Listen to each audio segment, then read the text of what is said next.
Querida iglesia, quiero invitarles a que abran sus Biblias en el Evangelio según San Juan, capítulo 20.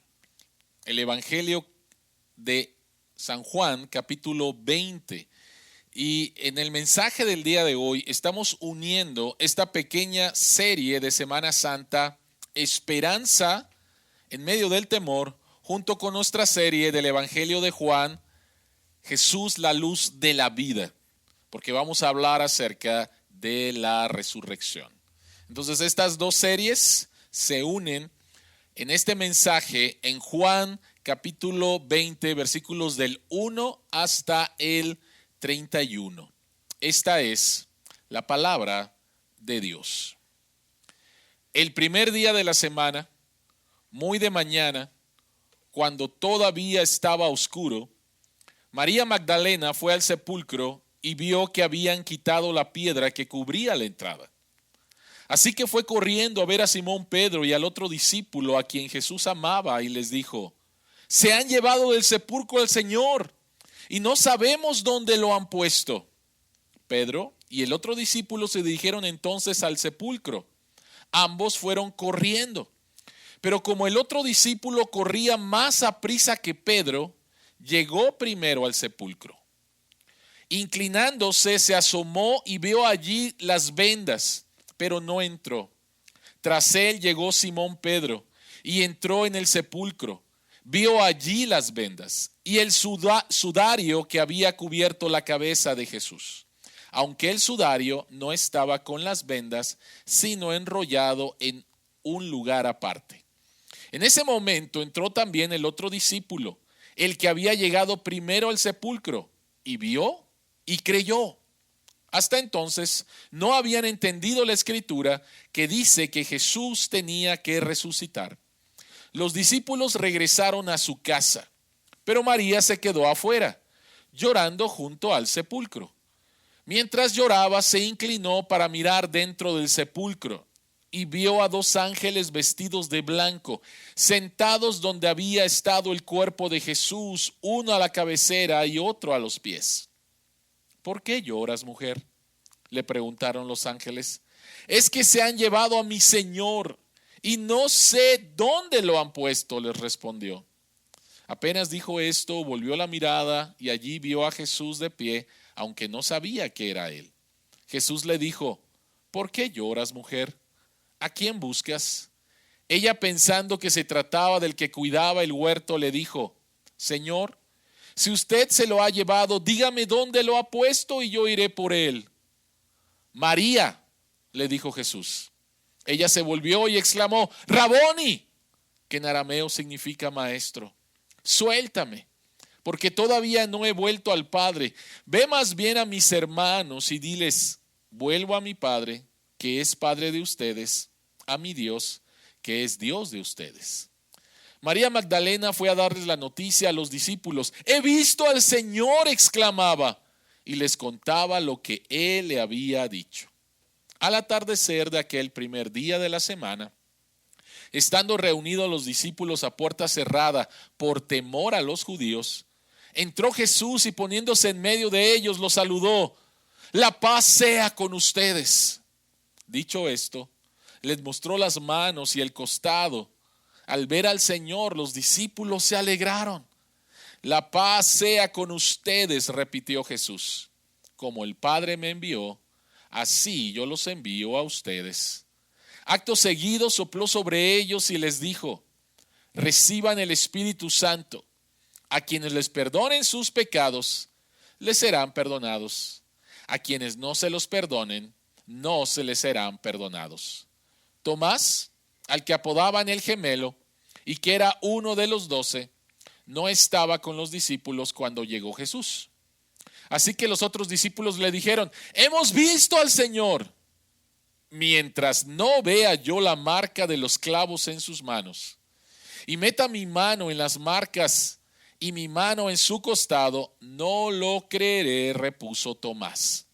Una semana después, estaban los discípulos de nuevo en la casa y Tomás estaba con ellos.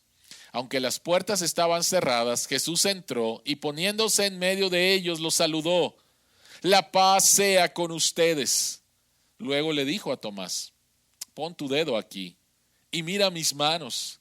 Acerca tu mano y métela en mi costado y no seas incrédulo, sino hombre de fe. Señor mío y Dios mío, exclamó Tomás. Porque me has visto, has creído, le dijo Jesús. Dichosos los que no han visto y sin embargo creen. Jesús hizo muchas otras señales milagrosas en presencia de sus discípulos, las cuales no están registradas en este libro, pero estas se han escrito para que ustedes crean que Jesús es el Cristo, el Hijo de Dios, y para que al creer en su nombre tengan vida. Oremos. En este día de resurrección, Padre Celestial, llena nuestros ojos, abre nuestros ojos para ver las maravillas que hay en tu palabra y que tu Espíritu Santo nos guíe a las verdades de la resurrección. En el nombre de Jesús oramos. Amén. Amén. A todos nos gustan las buenas historias, pero especialmente nos gustan las historias en las que el protagonista está viviendo por una serie de problemas, de dificultades, está en un momento oscuro de su vida y después, a través de la perseverancia, a través del duro trabajo, sale de las cenizas y logra su éxito. Nos encantan esas historias y tenemos muchas de ellas. Permítanme compartirles brevemente algunas. J.K. Rowling, esta mujer que ha escrito toda la serie de Harry Potter. Bueno, ella, el manuscrito original de Harry Potter fue rechazado por más de 12 editoriales que no creían que ese era un buen libro. Así que 5 años antes de que surgiera el éxito de Harry Potter, J.K. Rowling vivía de la asistencia pública y era una madre soltera con diferentes clases de problemas.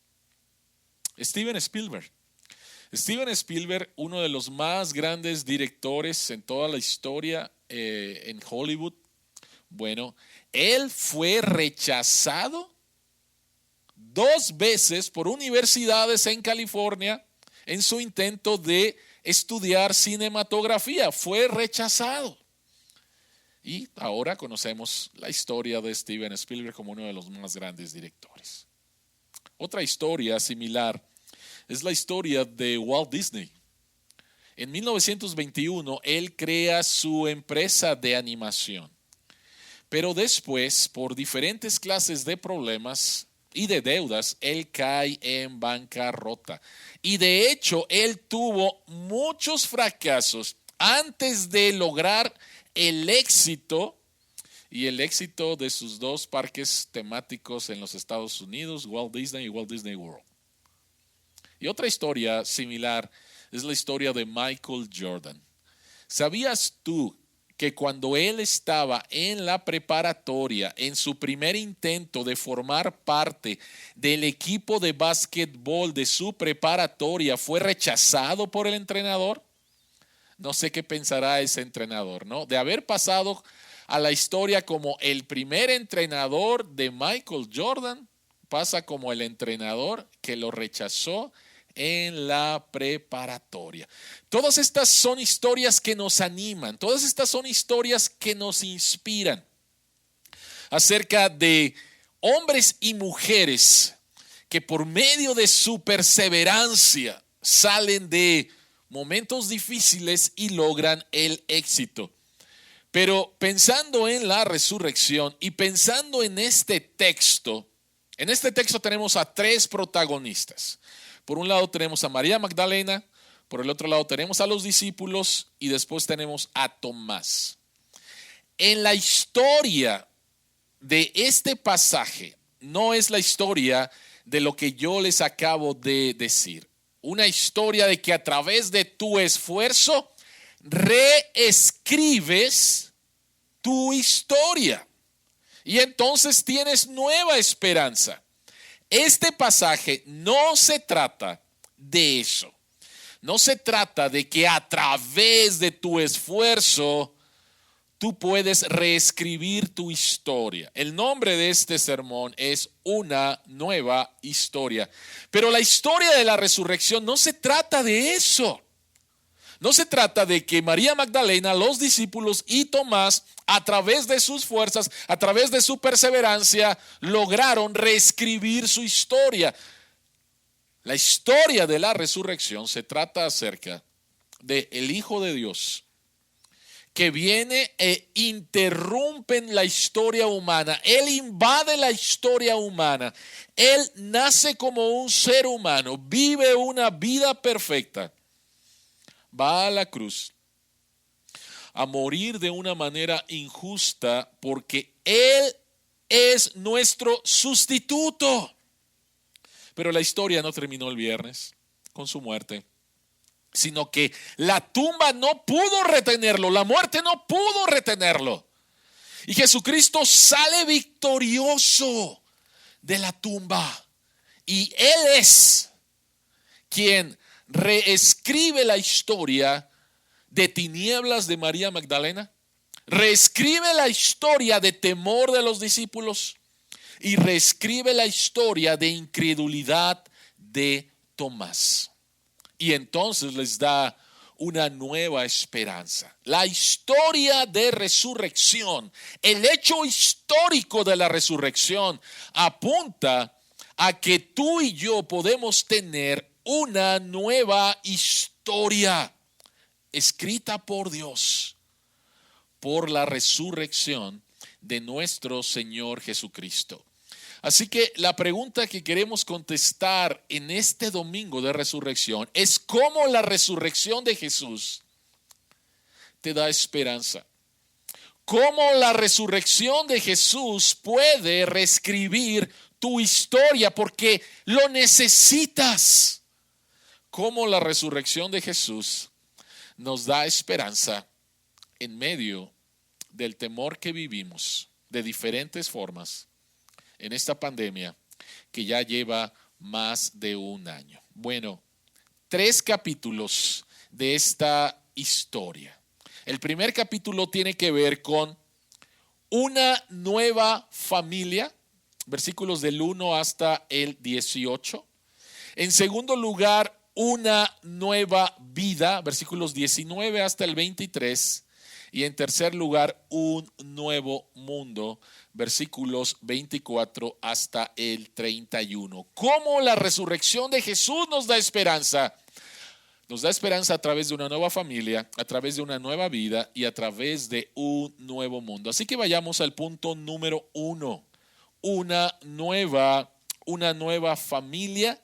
Y el protagonista de este capítulo es María Magdalena. Sabemos muy poco acerca de María Magdalena. El resumen de su vida está en Lucas capítulo 8, el versículo 2 que dice lo siguiente. Y también algunas mujeres que habían sido sanadas de espíritus malignos y de enfermedades. María, a la que llamaban Magdalena y de la que habían salido 7 demonios. Y esta mujer, después de recibir la sanidad por parte de Jesús, sigue a Jesús. Sigue a Jesús en el ministerio que Jesucristo está haciendo. Ahora, ¿qué significa? Vean por favor el texto. ¿Qué significa que de María Magdalena habían salido 7 demonios? Por lo que podemos leer en las Escrituras, una persona endemoniada era una persona que tenía grande sufrimiento físico, que tenía un grande sufrimiento mental. Las personas se volvían prácticamente locas.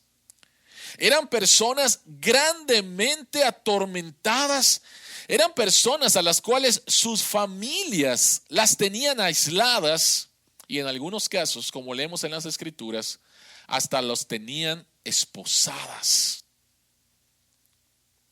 Eran personas que sufrían de una manera muy terrible en este mundo. Ahora, lo interesante es que Jesucristo se le aparece por primera vez a María Magdalena. Dice el texto que cuando María no ve el cuerpo de Jesucristo en el sepulcro, va y le dice a los discípulos, y entonces Pedro y Juan van y ven el sepulcro, pero ellos se van. Pero después de los versículos 11 hasta el versículo 16 encontramos ahí a María en el sepulcro, llorando. Y de repente se aparecen dos ángeles y le dicen, ¿qué tienes, mujer? ¿Por qué lloras? Y después se le aparece Jesús, y hasta que Jesús la llama por nombre y le dice, María. Es que ella lo reconoce y ella lo abraza. Ahora, la pregunta es, María Magdalena fue una mujer atormentada, fue una mujer física y mentalmente enferma, aislada socialmente. ¿Y por qué Jesús se le aparece a ella primero? ¿Por qué Jesús escogió a María Magdalena para aparecerse primero? Piensa por favor por un momento. ¿A quién se le debería de haber aparecido Jesús por primera vez después de su resurrección? Posiblemente a Pedro, ¿no? A Pedro, que era uno de los amigos más íntimos de él. O posiblemente al apóstol Juan, quien escribe este evangelio y quien se describe a sí mismo el discípulo a quien Jesús amaba, ¿no? O posiblemente hubiera sido una buena opción que Jesucristo se les hubiera aparecido a Caifás. O Jesucristo se le hubiera aparecido a Poncio Pilato, ¿no? ¿Ya te diste cuenta qué clase de rey soy? ¿Ya te diste cuenta? Pero lo increíble, lo inaudito, lo sorprendente es que Jesucristo se le aparece a una mujer, a María Magdalena. Y esto es por dos razones. La primera razón es la siguiente. En el tiempo de Jesús, el nivel de la mujer en la sociedad era tan bajo que un testimonio de una mujer no era admitido en una corte legal. En otras palabras, si tú quieres traer testigos con respecto a un hecho, no utilices mujeres, por favor. ¿Te das cuenta? Y la razón por la cual Jesucristo se aparece a una mujer y a otras mujeres es para darle credibilidad a la historia de la resurrección. ¿A qué me refiero? Si la historia de la resurrección fuera un invento por un hombre, te aseguro esto, ningún hombre se hubiera atrevido a poner que las primeras personas que vieron a Jesús, los primeros testimonios de la resurrección de Jesús, fueron mujeres. De hecho, algunos historiadores dicen que los discípulos debieron haberse sentido muy incómodos de que las mujeres fueron los primeros testigos de la resurrección y que esto fuera escrito en los evangelios, porque las personas que leyeron esos testimonios de acuerdo a la cultura debieron de haber dicho lo siguiente: por favor, ¿cómo vamos a creer en el testimonio de una mujer? Y por eso es que esto le da credibilidad a las escrituras. Esto le da credibilidad a la historia de la resurrección. Ahora déjenme añadir algo más. En ese tiempo, en el cual el nivel social de la mujer era tan bajo que ni siquiera creían en su testimonio, y el día de hoy, en el cual todavía hay un grito por parte de las mujeres con respecto a ocupar su posición real en la sociedad, el hecho de que Jesucristo se haya aparecido a una mujer realza la posición de la mujer, le da dignidad y honor a la mujer. La segunda razón por la cual Jesucristo se le aparece a María Magdalena es por lo que acabamos de decir. María Magdalena era una mujer, fue una mujer atormentada, fue una mujer que experimentó de una manera terrible el vivir en un mundo caído. Y entonces eso nos enseña que Jesucristo llama a los quebrantados de este mundo. Jesucristo llama a las personas que por causa del pecado han sido fragmentadas. Jesucristo llama a los débiles. Jesucristo llama a estas personas. Jesucristo no llama a los perfectos. Jesucristo no llama a los que se sienten justos. Jesucristo llama a las personas que han sido quebrantadas por su pecado, quebrantadas al vivir en este mundo, y los restaura. Estoy convencido de eso. Resalta la misión de nuestro Salvador. Él viene a buscar a los que estaban perdidos, a los que estaban quebrantados, a los débiles. De hecho, Pablo en 1 de Corintios capítulo 1 versículos 26 al 29 resalta esta verdad. El texto dice: hermanos, consideren su propio llamamiento. No muchos de ustedes son sabios según criterios meramente humanos, ni son muchos los poderosos, ni muchos los de noble cuna. Pero Dios escogió lo insensato del mundo para avergonzar a los sabios, y escogió lo débil del mundo para avergonzar a los poderosos. También escogió Dios lo más bajo y despreciado y lo que no es nada para anular lo que es, a fin de que en su presencia nadie puede jactarse. ¿Te sientes indigno? ¿Te sientes débil? ¿Te sientes inmerecedor de la gracia de Dios? Jesús te está llamando. Jesús te está llamando. Y si Jesús te está llamando, la pregunta es: ¿a qué te llama? ¿A qué te llama? El texto dice en el versículo 17, Jesucristo le dice a María, que está tan emocionada, y me quiero imaginar que María está rendida a los pies de Jesús, abrazándolo, y Jesucristo le dice: suéltame, porque todavía no he vuelto al Padre. Ve más bien a mis hermanos y diles: vuelvo a mi Padre, que es Padre de ustedes, a mi Dios, que es Dios de ustedes. Por favor, quiero que noten lo siguiente. Jesucristo llama a sus discípulos mis hermanos. Y Jesucristo llama al Padre el Padre de ellos, el Padre de María Magdalena. Lo que Jesucristo está haciendo es llamando a sus discípulos, a todos los que creen en Él. A María Magdalena, una mujer que había sufrido terriblemente, a la nueva familia que Dios está creando. A la nueva familia que Dios está creando. Una de las cosas que damos por hecho, que todo mundo da por hecho, es que todos somos hijos de Dios. Esa es una grande mentira. Y esta mentira es desmentida desde el capítulo 1, el versículo 11 y 12 de Juan, ¿sí? Donde dice que solamente a los que le recibieron, solamente a los que creen en su nombre, Dios es el que le da el derecho de ser llamado su hijo. En otras palabras, nadie nace siendo hijo de Dios. Todos nacemos siendo criaturas de Dios.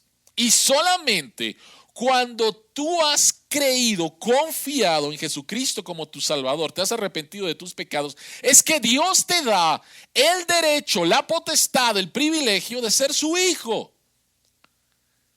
Y Dios está formando una nueva familia, donde podemos llamarle a Él Padre.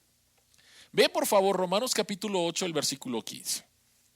Pablo dice: y ustedes no recibieron un espíritu que de nuevo los esclavice al miedo, sino el espíritu que los adopta como hijos y les permite clamar: Abba, Padre. Te digo algo. La gente en el tiempo de Jesús debió de haber quedado muy impactada de que Jesucristo le llamara a Dios Padre y de que notaran la intimidad con la cual Jesucristo se refería a Dios Padre. Habla acerca de intimidad. Y dice el texto que nosotros hemos sido adoptados y que podemos entonces hablar a Dios con esta intimidad, de podernos relacionar con Él verdaderamente como lo que Él es con nosotros, un verdadero Padre. Ahora déjame decirte esto que posiblemente te sorprenda.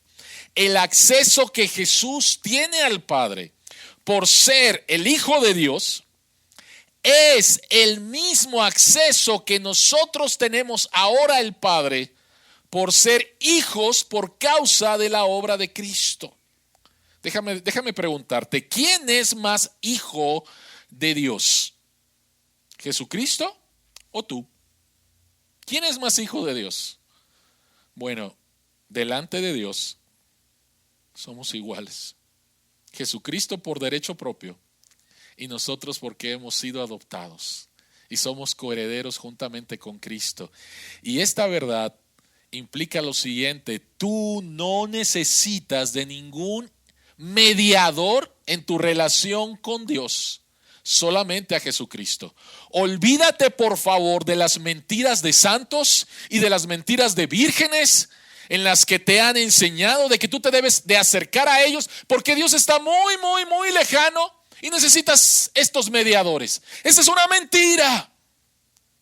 Jesucristo es el único mediador, dice Pablo en Timoteo, entre Dios y los hombres. Y ahora tú tienes el privilegio de entrar a la presencia de Dios y experimentar esta nueva familia, donde Dios es tu Padre, donde Jesucristo es tu hermano y donde la iglesia, la familia que Dios está formando, la iglesia. Me gusta mucho el eslogan de la iglesia Encuentro: una familia a la cual pertenecer, o una familia. Somos una familia. En medio de las dificultades de este mundo caído, en medio de las dificultades familiares, en medio de las pérdidas familiares por causa de la pandemia, la resurrección de Jesús nos da esperanza, porque nos da una nueva familia. En segundo lugar, porque nos da una nueva vida. Versículos 19 al versículo 23. Nos da una nueva vida. Después de que Jesucristo aparece a María Magdalena, ahora se va a aparecer a los discípulos. Los discípulos son los protagonistas de este segundo capítulo. Ahora, para poder entender, necesitamos entender qué es lo que estaba pasando el primer día de la semana en la vida de los discípulos. Y el texto es bastante claro. Ellos están encerrados, lo más seguro, en el aposento alto, y dice que tenían temor de los judíos. ¿Por qué tenían temor de los judíos? Acaban de matar a Jesús, nos van a asociar con Jesús y nos pueden matar. Nuestra vida está en peligro. Necesitamos asegurar el lugar donde estamos y escapar para que tengamos vida. Lo interesante es que Jesucristo se aparece. Y la primera palabra que les da a un grupo de hombres llenos de temor es la palabra paz. Es la palabra paz. Y 3 veces lo dice, en el versículo 19, en el versículo 21 y en el versículo 26. La paz sea con ustedes. Y la pregunta es ¿por qué? La pregunta es ¿por qué? ¿Cuál es la paz que promete Jesús? ¿Cuál es la paz que promete Jesús? La palabra en griego aquí, que es la palabra Irene, es equivalente a la palabra judía, hebrea, shalom. Significa paz. Pero shalom significa armonía. Shalom significa florecimiento. Shalom significa bienestar en todos los niveles. Paz física, paz mental, paz emocional, una paz psicológica, una paz espiritual, bienestar en todos los niveles. Una vida donde no más la ansiedad y el temor van a causar los estragos que tú has estado padeciendo. Esta es la paz que Jesucristo promete. Ahora, por favor, nota lo siguiente. Los discípulos están llenos de temor. Jesucristo les dice paz. Y una pregunta importante es, ¿cómo es posible tener paz con la situación que los discípulos están enfrentando? ¿Me entiendes? Jesús, está bueno, ¿verdad? O sea, paz, pero pues sí, tú resucitaste, tú eres Dios, tú desapareces y apareces. Pero nosotros estamos aquí y no sabemos lo que las autoridades judías están pensando con respecto de nosotros. ¿Cómo nos puedes decir que tengamos paz en medio de esta situación de temor de nosotros?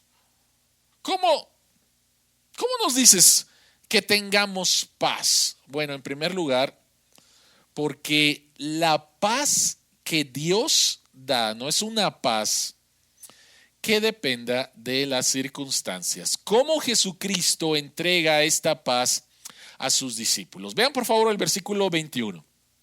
Dice, como el Padre me envió a mí, así yo los envío a ustedes. En primer lugar, la paz que Jesús da no es definida por las circunstancias. La paz que Jesús da no viene a través de un razonamiento. O sea, Jesucristo no se aparece y les dice, shh, no hagan ruido. ¿Sí? Porque si hacen ruido, van a venir las autoridades judías. Entonces, ¿quieren tener paz? Shh, no hagan ruido. Jesucristo no hace eso. Ni tampoco Jesucristo se aparece y les dice, ¿saben qué?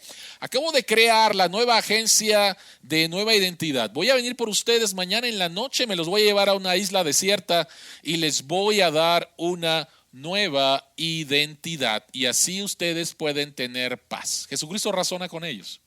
No, la paz que Dios provee no viene a través de una nueva identidad.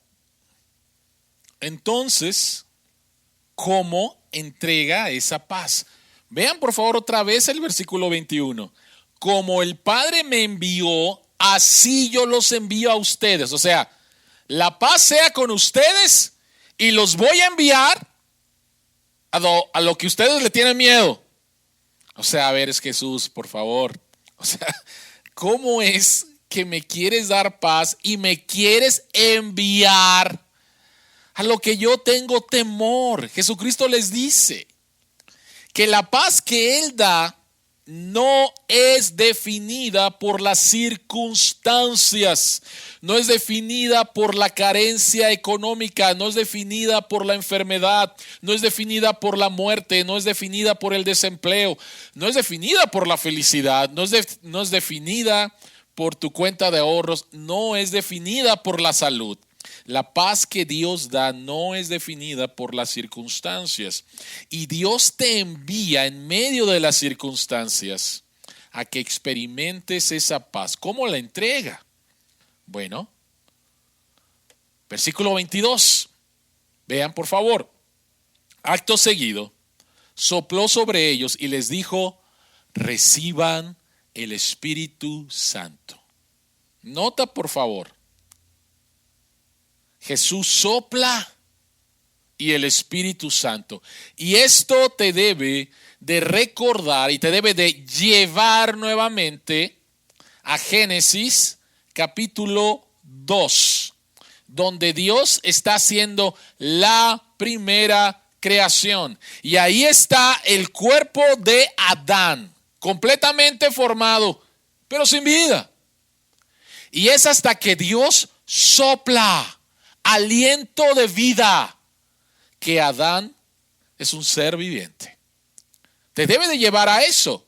Juan nos está diciendo, por favor, noten a Adán, fue la primera creación y cayó, pero ahora Jesucristo está haciendo una nueva creación y está soplando Espíritu Santo, quien trae una nueva vida a nosotros.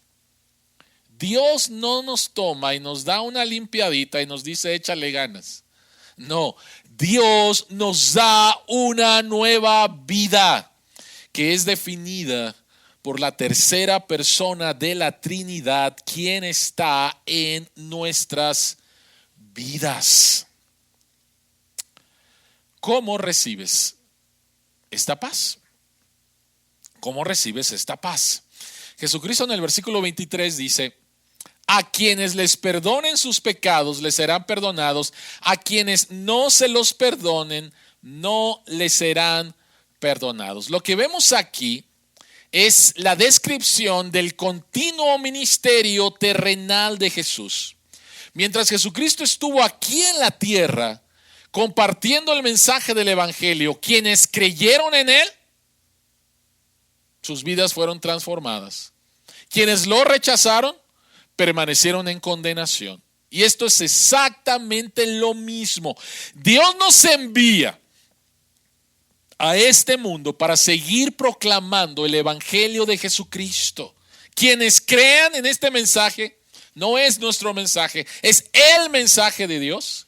Quienes crean, sus pecados les serán perdonados, sus vidas transformadas. Quienes rechazan este mensaje, tristemente, permanecerán en condenación y sus pecados no les serán perdonados. Ahora la pregunta aquí sería, una buena pregunta es, ¿qué es el pecado? Y rápidamente quisiera mencionar que cuando hablamos acerca de pecado, inmediatamente nos vamos a pensar en conductas, ¿no? El pecado es mentir, el pecado es robar, el pecado es la inmoralidad sexual, etcétera, etcétera. Y ciertamente eso es pecado. Pero el pecado es mucho más que simplemente una conducta externa. El pecado es una condición del corazón de toda la humanidad que se manifiesta en conductas. Y si tuviera que definir cuál es el fundamento del pecado, pudiera decir que el pecado se trata de control. Lo que vemos en Génesis capítulo 3 es a nuestros primeros padres, Adán y Eva, tratando de tomar el control en sus vidas, creyendo la mentira de que pueden vivir una vida independiente de Dios, creyendo la mentira de que el propósito en sus vidas, el significado en sus vidas, el valor en sus vidas, la felicidad en sus vidas, pueden encontrarla aparte de Dios.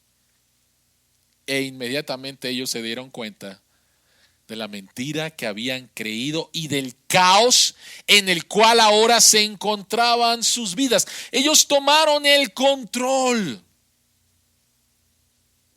Y cuando tú y yo queremos tomar el control, nos metemos en problemas. ¿Por qué?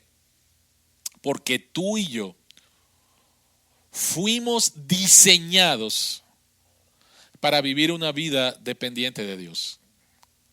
Tú y yo fuimos diseñados para vivir en una vida dependiendo de Dios. y cuando queremos vivir independientemente de Dios, es como ponerle el freno de la bicicleta a un auto de carreras. En otras palabras, no funciona y todo va a terminar en un grande caos.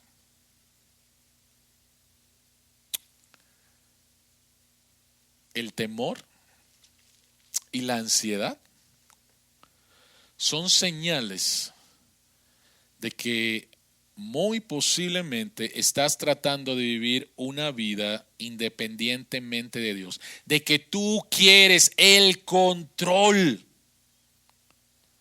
Cada vez de que tú tienes temor y ansiedad, es muy probable de que estés tratando de tomar tu vida en tus manos y vivir independientemente de Dios. No sé, los que son de mi generación, si se acuerdan de una de las caricaturas de Bugs Bunny, donde aparece la caricatura y Bugs Bunny no tiene el control porque quien lo dibuja es el que empieza a hacerle la vida difícil a Bugs Bunny y le pone orejas de burro y le pone el cuerpo de un caballo y de repente le quita el piso y Bugs Bunny cae. O sea, Bugs Bunny no tiene ningún control y está loco, está enojado, está bien molesto.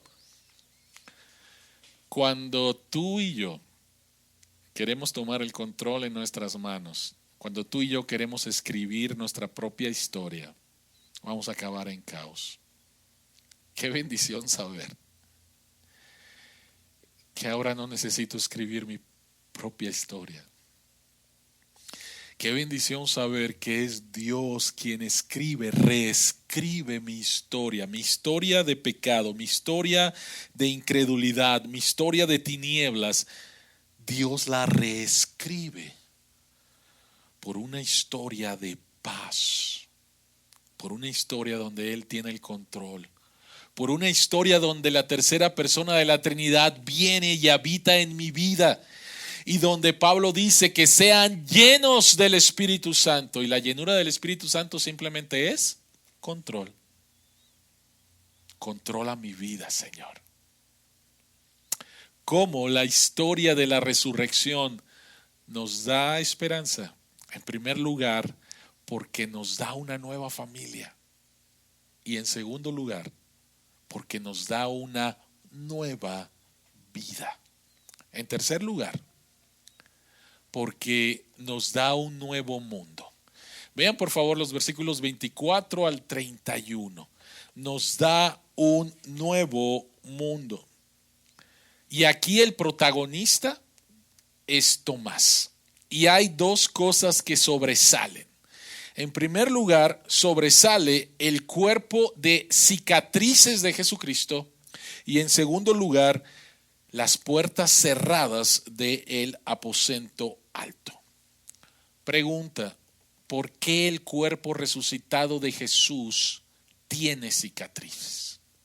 ¿Por qué el cuerpo resucitado de Jesucristo tiene cicatrices? Y la respuesta es porque los nuevos cielos y la nueva tierra es un lugar físico. Es un lugar físico. Déjame decirte que aquí el apóstol Juan y después en sus epístolas, él quiere contrarrestar una herejía que estaba afectando la iglesia en el primer siglo. Y esta herejía pasa a la historia y continúa al día de hoy con el nombre de gnosticismo. Básicamente significa esto: el mundo físico, el mundo material, mi cuerpo es algo malo. Lo de adentro, la persona real, eso es lo bueno. El espíritu, el alma, eso es lo bueno. Y la meta, entonces, es que tu ser real, tu espíritu y tu alma pueda liberarse del cuerpo. Eso no enseñan las escrituras. De hecho, el cristianismo se distingue de las otras religiones en que tiene el punto de vista más positivo del mundo material. Del mundo material. Nuestro futuro es un lugar material con cuerpos materiales en un mundo material. Dios hizo cuerpos materiales porque ama los cuerpos físicos. Dios hizo un mundo material porque ama un mundo material, y Dios redime ambos. Y esto entonces cambia todas las cosas. Déjame decirte simplemente algo actual, que la resurrección de Jesucristo impacta. Y es lo siguiente: Jesucristo resucitó en un cuerpo físico donde tú podías ver las marcas en sus manos y en su costado. Y esto habla acerca de la importancia que Dios le da a nuestro cuerpo. Y el día de hoy, una de las cosas que impacta tiene que ver con esta identidad de género. La identidad de género, uno de los aspectos es traer este gnosticismo antiguo al día de hoy. ¿Por qué? Porque las personas que están batallando con la identidad de género ven su cuerpo y dicen: este no soy yo. Este no soy yo. Yo me siento así. Mi cuerpo no concuerda con cómo me siento. Voy a modificar mi cuerpo. Y sabes, el mensaje de las Escrituras es el siguiente: no hay tal división. No hay tal división entre tu cuerpo exterior y tu persona interior. No hay tal. Tu cuerpo, que Dios dice que es bueno porque fue creado por un Dios bueno, tu cuerpo es la pista más importante de quién eres. Si naciste con una anatomía masculina, eres un hombre. Si naciste con una anatomía femenina, eres una mujer. Y Dios le da mucha importancia a esto. Y la resurrección de Jesús cambia entonces esta idea de identidad de género y la pone en donde debe de estar para que no haya estas confusiones. Dios ama el mundo material. Dios ama nuestro cuerpo físico porque Él lo creó y fuimos creados como una unidad física y espiritual, y las dos son buenas. La segunda cosa es: ¿por qué el cuerpo resucitado de Jesús atraviesa puertas cerradas? O sea, Jesucristo no fue y les tocó la puerta: ábranme, soy Jesús. No, Jesucristo se aparece, pasa a ustedes. ¿Por qué? ¿A qué apunta eso? ¿Por qué es importante eso? Aunque Jesús puede caminar y comer en este mundo, el cuerpo de Jesucristo pertenece a un mundo diferente, a un mundo nuevo. Este mundo físico será rehecho, habrá una nueva creación. Apocalipsis 21, 3 al 5, el mismo apóstol Juan escribe este texto y él escribe lo siguiente, hablando acerca del futuro. Oí una potente voz que provenía del trono y decía: aquí entre los seres humanos está la morada de Dios. Él acampará en medio de ellos y serán su pueblo. Dios mismo estará con ellos y será su Dios. Él les enjugará toda lágrima de los ojos. Ya no habrá muerte, ni llanto, ni lamento, ni dolor, porque las primeras cosas han dejado de existir. El que estaba sentado en el trono, o sea, Jesús, dijo: yo hago nuevas todas las cosas. ¿Qué implicaciones tiene esto? Déjame leerte rápidamente dos párrafos, uno de Tim Keller y otro de N.T. Wright, con respecto a las implicaciones de este mundo nuevo, a las implicaciones para el día de hoy. Estoy leyendo del libro de Tim Keller, La razón de Dios, y él dice lo siguiente. Voy a leer acerca de Tim Keller. Dice: todas las Semanas Santas tengo a mi cargo la predicación sobre la resurrección. En el correspondiente sermón les digo siempre a los presuntos escépticos entre los presentes, aun sabiendo que va a ser difícil que crean en la resurrección, que deberían desear que fuera cierta. La mayoría de ellos está genuinamente interesados en que se haga justicia a las necesidades de los pobres, que se dé solución al hambre en el mundo y que cuidemos del entorno. Aún así, creyendo que el mundo surgió de forma accidental y que acabará igualmente de forma imprevista por propia combustión al apagarse el sol, encuentran desolador que sea tan escaso el número de personas que se preocupa genuinamente porque triunfe la justicia social, sin darse cuenta de que en su propia visión del mundo echa por tierra toda motivación de hacer que éste sea un mundo mejor. ¿Por qué sacrificarse pues por las necesidades ajenas? Si se haga lo que se haga, todo acabará siendo destruido. Si te das cuenta, la resurrección de Jesucristo, el futuro de un nuevo mundo, es una grande motivación para buscar en este mundo verdadera justicia y un verdadero cambio. Lo demás no tiene sentido si no crees que va a haber un nuevo mundo. Y déjame leerte rápidamente lo que escribió N.T. Wright con respecto a esto. Dice: si por el contrario Jesucristo resucitó verdaderamente de entre los muertos, el cristianismo es buenas noticias para el mundo entero. Buenas noticias que reconfortan nuestros corazones precisamente por ser más que eso. La resurrección significa que en un mundo en el que la injusticia, la violencia y la degradación son males endémicos, Dios no va a tolerar que eso sea así irremediablemente, sino que hará posible que colaboramos con Él en la consecución final de la victoria ya lograda por Jesús. Si prescindimos de la resurrección, Carlos Marx habría tenido razón al acusar al cristianismo de ignorar los problemas del mundo material.